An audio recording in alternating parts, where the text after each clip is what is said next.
हर जगह निगाहें रोजी रसाए नाहें यादगीर हर सुबह वक्त धकन धकाए सोना सपन सफाए आसमां हमें पुजाए गंगा जबल मजाए ने अर्श रोशुमाहे ने रस्क ने जगाहे या हक्कला तबाहे जाने किया खुदाए सारी जलाए साईं गर्मी का सताए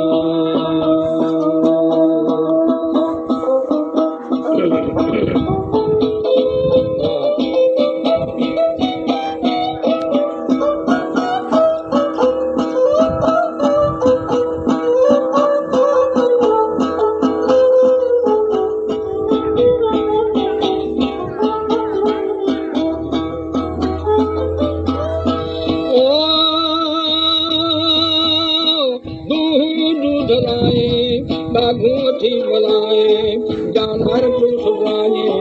रेवा हो खुदाए तुल्लारे समाए नूरिया मरहमा है ने दीर नौजवाए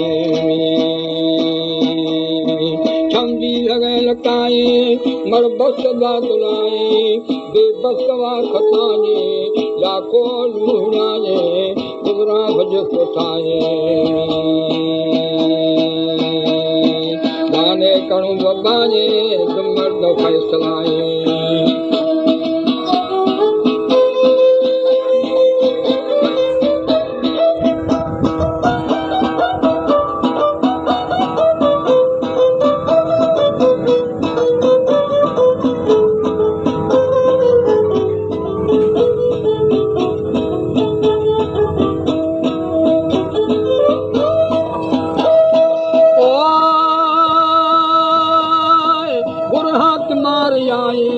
नवदसरा निगाहें बोलो फला सलाहें उसका गंद डाए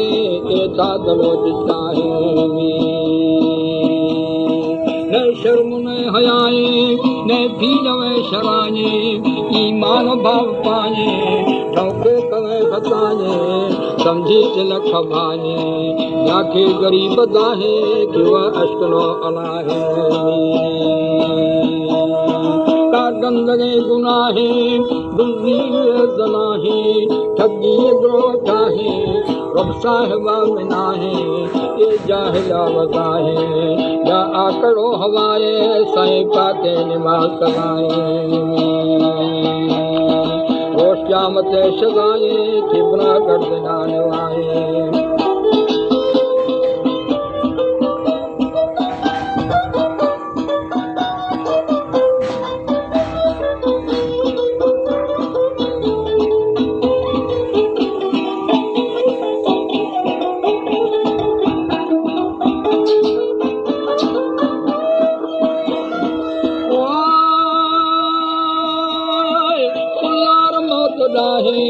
दोरा खुला तुमाए जंगा बड़ी खुला है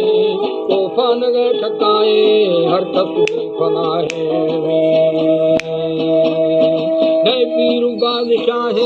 नीम शाह नीम गदा है नीम चुख जलाए कुल लेखवी जमाए के हंदर से हमाए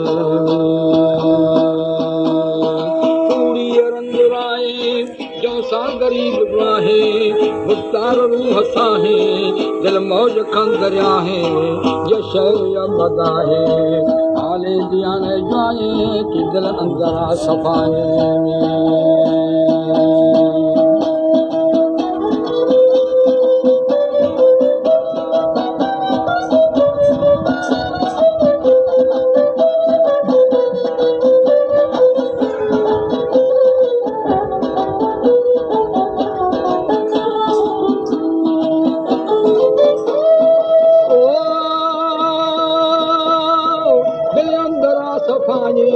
मक्का मदीना आहे सरदार हंद जाए सरपोशी अर्श साए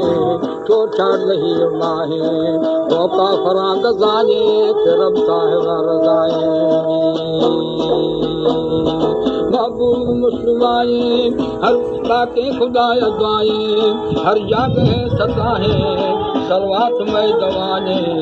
बेखर्च बेबहाने हर चीज पढ़ी निफाए रोशा मत शवाए हर मुश्किल दफाए तो रुहार से कमाए